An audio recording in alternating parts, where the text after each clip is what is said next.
Hello everyone, I'm Dr. Arpita. The topic for today's discussion is pollution case studies.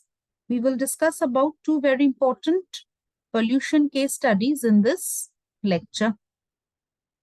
We'll start our discussion with Vizag tragedy. This is also known as Vizag gas leak or Vizag gas leak tragedy. Vizag gas leak was an industrial accident. Take a note of it. It was an industrial accident that occurred at the LG Polymers chemical plant in the R.R. Venkatapuram village of Gopalapatnam neighborhood.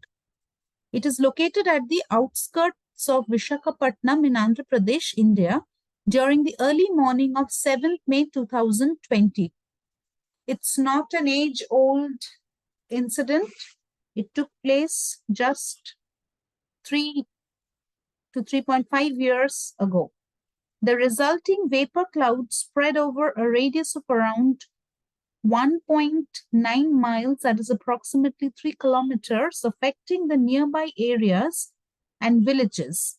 As per the National Disaster Response Force, NDRF, the death toll was 11 and more than 1,000 people became sick after being exposed to the gas. See, these are such incidents in which nature has got almost no role. These are man-made disasters.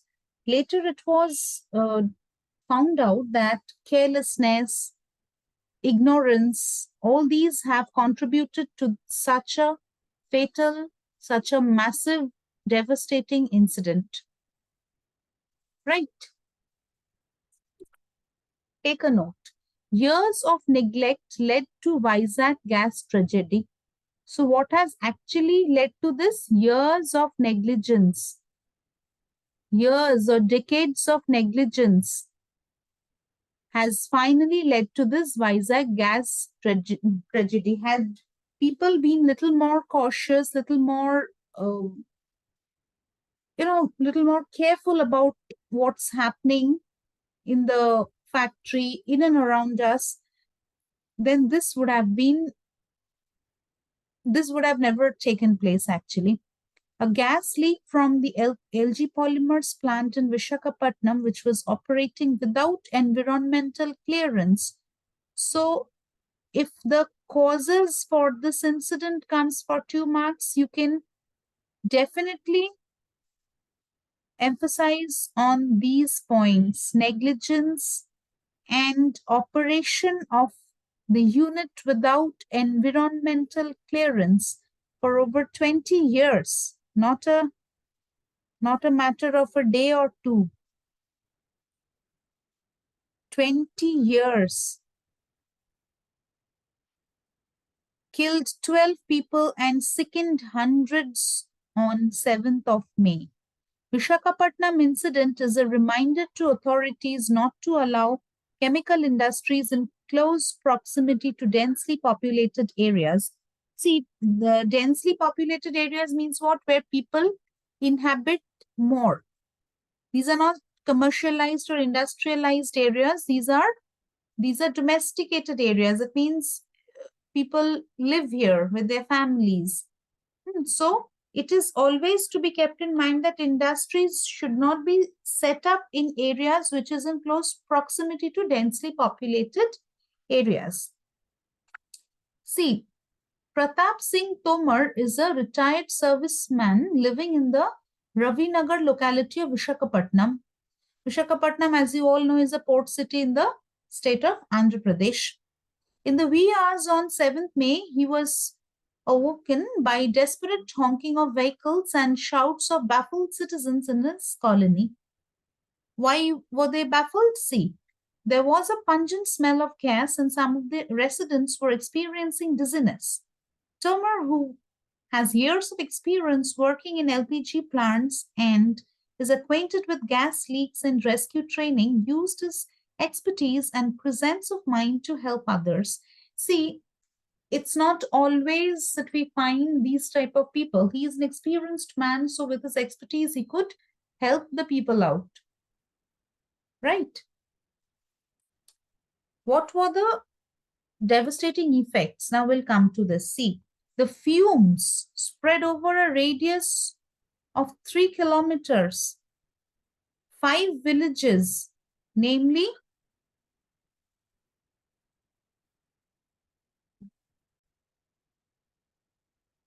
RR, Venkatapuram, Padmapuram, BC Colony, Gopalapatnam, and Kamparapalam. These were, the most affected areas. Hundreds of people were rushed to the hospital for first aid, quick medications, following widespread breathing difficulties and sensations of burning eyes. These toxic gases are extremely dangerous. They cause a lot of health hazards, and immediate effects are manifested in these burning eyes, breathing difficulties. That means the toxins have gone and affected the sense organs as well as the respiratory tract. Not only the tract, even it can affect our entire respiratory system. Many had been found lying on the ground unconscious as a result of gas exposure. The initial estimate noted at least 11 deaths and 20 to 25 people in critical condition. By the next day, the death toll had risen to 13. More than 1,000 people were reportedly exposed to the gas. Late night on 7th May, police ordered the evacuation of people in a 2 kilometers radius of the leak. However, police subsequently stated that this evacuation was precautionary and that there had not been a second leak. Thankfully, there was not a second leak, so it could be handled at least. Next, we'll talk about Bhopal gas tragedy. These two, see, Vizag gas leak tragedy and Bhopal gas tragedy, both are very important for 5-mark critical notes. So kindly note down the points and do not extend, do not keep on writing, do not write essays on these topics. You just need to mention the causes, the effects, the dates, the place where it has taken place. That's all. Okay. Our next topic is Bhopal gas tragedy, right, which took place in the year 1984, 2nd and 3rd December. See the plant where it has taken place and what is the condition.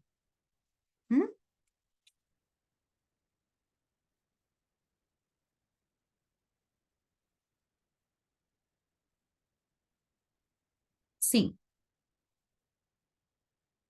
the Bhopal disaster was a chemical leak that occurred on December 3rd, 1984 in the Indian city of Bhopal. It killed an estimated 15,000 to 20,000 people.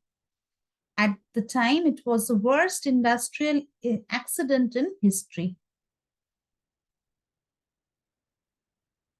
See, repetition of these type of disasters shows that we are really ignorant. We don't learn from what has already happened in the past. On December 3rd, 1984, about 45 tons of the dangerous gas methyl isocyanate. Please take a note of this. This can come for your objective type questions as well. Methyl isocyanate escaped from an insecticide plant that was owned by the Indian subsidiary of the American firm Union Carbide Corporation. The gas drifted over the densely populated neighborhoods around the plant, killing thousands of people immediately and creating a panic as tens of thousands of others attempted to flee Bhopal. Obviously, there is a panic-stricken condition prevailing there at that point of time. Everybody is so much apprehensive of what's going to happen next, and they were completely panic-stricken. An estimated 15,000 to 20,000 people died as a result of Bhopal disaster, and some 5 lakh survivors suffered respiratory problems, blindness, and other health problems. See, the ones who managed to survive, they also had to bear the brunt of this disaster. Hmm. In 2010, several former executives of the company that operated the Bhopal plant, all Indian citizens, were convicted of negligence. Again, this term comes up. So these disasters only result if there is a lot of negligence, or these negligence are not at all taken care of. There are issues. If we can fix those issues well in advance, and we can avoid a lot of problems, but we never look into it. In the early 21st century, more than 400 tons of industrial wastes were still present on the site. Despite continued protests and attempts at litigation, neither the Dow Chemical Company, which brought in the Union Carbide Corporation in 2001, nor the Indian government had properly cleaned the site. Just look at the condition. No one is careful. No one is actually taking this matter up. We are not bothered, actually. This is what it is. Soil and water contamination in the area was blamed for chronic health problems and high instances of birth defects in the area's inhabitants.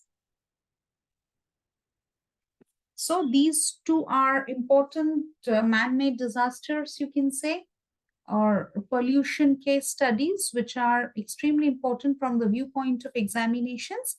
And before ending the lecture, we will talk briefly about endosulfan pollutions also. So to know this endosulfan pollution, you must know what is endosulfan. Endosulfan is an organochlorine insecticide which was first introduced in the 1950s and is commonly known by its trade name thiodin. Thiodin is the trade name of endosulfan. Okay, it is an organochlorine compound. Right? It is linked to a slew of grave medical conditions such as neurotoxicity, physical deformities, poisoning, and more. It is spread on crops like cotton, cashew, fruits, tea, paddy, tobacco, etc. for control of pests such as whiteflies, aphids, beetles, worms, etc. See, these chemicals, these chemical toxins, they give us a lot of benefit, but we know where to stop. There is a limit to everything. It is said in Sanskrit that even too much of amrit is also bad for us. Correct? So we must know where to stop. If we cross the limit, we will definitely invite a whole lot of trouble. Endosulfan is listed under both the Rotterdam Convention on the Prior Informed Consent and the Stockholm Convention on Persistent Organic Pollutants. Now see, environment, humans and animals. What happens to us actually? Endosulfan in the environment gets accumulated in the food chains, leading to higher doses, causing problems. Fine. If endosulfan is released to water, it is expected to absorb to the sediment and may high concentrate in aquatic organisms. Clear? The endosulfan ingestion results in diseases ranging from physical deformities, cancers, birth disorders, okay, and damage to the brain and nervous system. Now, from this part, you can understand how the detrimental effects of this compound. What does it do? It results into physical deformities, that means limb deformities, then skeletal deformities, and it leads to cancer, various type of birth disorders, and damage to the central nervous system as well. Look at the condition, how it affects man.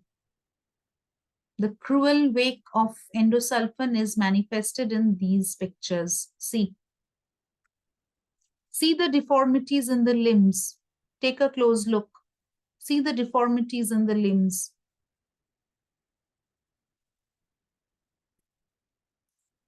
It has been used in agriculture around the world to control insect pests, including whiteflies, aphids, leaf hoppers, Colorado potato beetles and cabbage worms. Due to its unique mode of action, it is useful in resistance management. All right. See,